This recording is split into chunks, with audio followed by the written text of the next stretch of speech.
नमस्कार, रेशूज किचनमध्ये आपल्या सर्वांचे खूप खूप मनापासून स्वागत। सध्या उन्हाळ्याचे दिवस चालू आहेत, गरमी वाढत आहे, त्यामुळे आपल्याला थकवासुद्धा जाणवतो। तर आज आपण पोटाला थंडावा देणारी व इन्स्टंट एनर्जी देणारी रेसिपी बनवूया। चला तर मग रेसिपीला सुरुवात करूया। तर इथे मी केळी घेतलेली आहे। आपण केळीपासूनच ही रेसिपी बनवणार आहोत। तर केळी थोडीशी जास्त पिकलेली असली तरीही चालतील, पण कच्ची केळी इथे वापरायची नाहीत। आता ही केळी आपण सोलून घेऊयात। तर केळी ही थंड असतात, म्हणून उन्हाळ्यात ती आवर्जून खाल्ली जातात। केळीमध्ये पोटॅशियम, फायबर आणि जीवनसत्वे भरपूर प्रमाणात असतात, त्यामुळे हे आपल्या शरीराला इन्स्टंट एनर्जी देतं आणि थकवासुद्धा दूर करतं। शिवाय पचनसंस्थासुद्धा सुधारते आणि रक्तदाबसुद्धा नियंत्रणात राहतो। म्हणजे उन्हाळ्यामध्ये जी आपली चिडचिड होत असते, आपल्याला जो थकवा जाणवतो, हे सगळं या रेसिपीमुळे नक्कीच दूर होईल। तर आता यानंतर पहा, आपण केळी ते सोलून घेतलेली आहेत। तर तिन्ही केळी अगदी छान आहेत। यावरती जर कुठे डाग असेल, म्हणजे खराब असेल, तर तेवढाच भाग आपण काढून टाकू शकतो। आता यानंतर ही केळी आपण इथे चिरून घेऊयात। तर इथे मी गोल गोल अशी केळी चिरून घेत आहेत। आपल्याला जशी हवी तशी आपण चिरून घेऊ शकतो। तर इथे मी केळी चिरून घेतलेली आहेत। खूप बारीक चिरण्याची गरज नाहीत, मोठी मोठी चिरली तरीही चालतील। आता यानंतर एक मिक्सरचा भांडा घ्यायचं व चिरून ठेवलेली केळी आता या भांड्यामध्ये घालायची।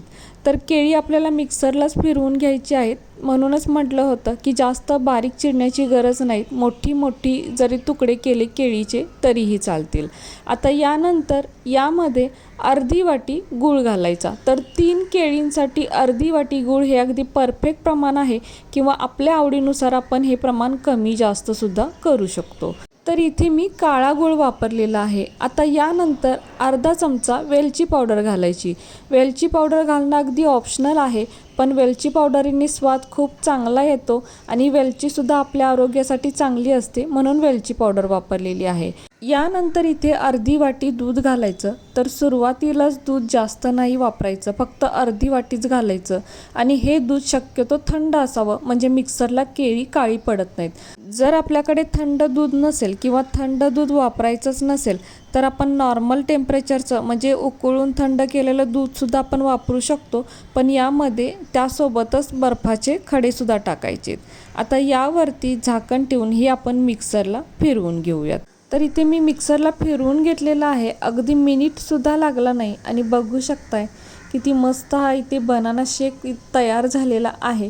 आता मी इथे तुम्हाला चमच्याने दाखवते की हे कसं झालेलं आहे। तर हे पहा, हे थोडंसं असं छान घट्टसर ठेवायचं, म्हणजे खूप छान लागतं हे।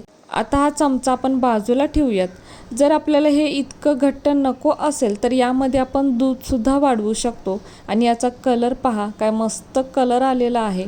आता आपण इथे 2 ग्लास घेऊयात व या दोन्ही ग्लासमध्ये आपण हा बनाना शेक ओतूयात।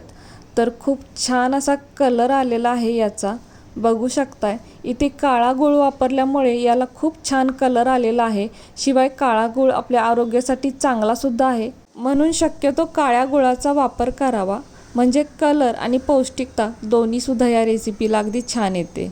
आता हवं तर यामध्ये आपण थोडंसं दूधसुद्धा वाढवू शकतो, जर आपल्याला इतकं घट्ट नको असेल, थोडंसं पातळ हवं असेल तर। पण हे असंच खूप छान लागतं, तुम्ही एकदा नक्की करून पहा। तसेच हे आपण फ्रीजमध्ये ठेवलं तरीही चालेल। थंड शेकसुद्धा खूप छान लागतो, अगदी मस्तच लागतो, किंवा असं सुद्धा आपण हे पिऊ शकतो। आता हवं तर यावरती आपण सब्जासुद्धा घालू शकतो, किंवा इथे गार्निशिंगसाठी मी जसं आता ड्रायफ्रूटचे तुकडे घातलेले आहेत, तसे आपल्या आवडीप्रमाणे ड्रायफ्रूटचे तुकडे आपण वापरू शकतो। तर मी इथे थोडे काजू आणि बदामाचे काप करून घातलेले आहेत, किंवा नाही घातले तरीही चालेल। हा शेक इतका छान लागतो ना, म्हणजे बनाना शेक खूपच भारी लागतो। बाजारामध्ये अगदी महागडा मिळणारा पदार्थ घरी झटपट आणि फक्त 3 साहित्यात सुद्धा तयार होतो। तसेच अजून एक गोष्ट, हे आपण घट्ट ठेवून चपातीसोबत सुद्धा खाऊ शकतो, म्हणजे जसं आपण केळाचं शिकरण खातो त्याच पद्धतीने हे चपातीसोबत सुद्धा आपण खाऊ शकतो. खूप छान लागतं, अगदी टेस्टी लागतं. तर आपण हे अशा प्रकारे दोन्ही पद्धतीने सुद्धा खाऊ शकतो. आणि याचा कलर पहा, जसं काय आपण यामध्ये चॉकलेट किंवा कोको पावडर वापरलेली आहे असा कलर वाटतो, पण काळा गूळ वापरल्यामुळे खरंच ही रेसिपी खूप छान तयार होते. इथे काळ्या गुळाचा आवर्जून वापर करा, मुलांना सुद्धा ते खूप आवडेल. तसेच यामध्ये आपण गुळाचा वापर सुद्धा कमी केलेला आहे. 3 केळींसाठी आपण फक्त अर्धी वाटी गूळ आणि अर्धी वाटी दुधाचा वापर केलेला आहे. तर अगदी कमी साहित्यात हा शेक तयार होतो. आणि हा बनाना शेक पिल्यानंतर ना तुम्हाला नक्कीच जाणवेल की इन्स्टंट एनर्जी मिळाल्यासारखं होतं. म्हणजे अगदी थकवा लगेचच दूर होतो. इतका हा मस्त असा बनाना शेक आहे. उन्हाळ्यात हा आवर्जून घेतलाच पाहिजे. तर तुम्ही एकदा नक्की करून पहा. घरातील वयोवृद्धांपासून अगदी लहान मुलांपर्यंत कोणीही हे घेऊ शकतो आणि सर्वांना नक्कीच आवडेल. तर कशी वाटली तुम्हाला ही आजची रेसिपी जर तुम्हाला आवडली असेल तर आपल्या माणसांसोबत नक्की शेअर करा. आणि हो, कसा वाटला तुम्हाला हा आजचा व्हिडिओ जर तुम्हाला आवडला असेल तर आपल्या या व्हिडिओला एक लाईक नक्कीच करा.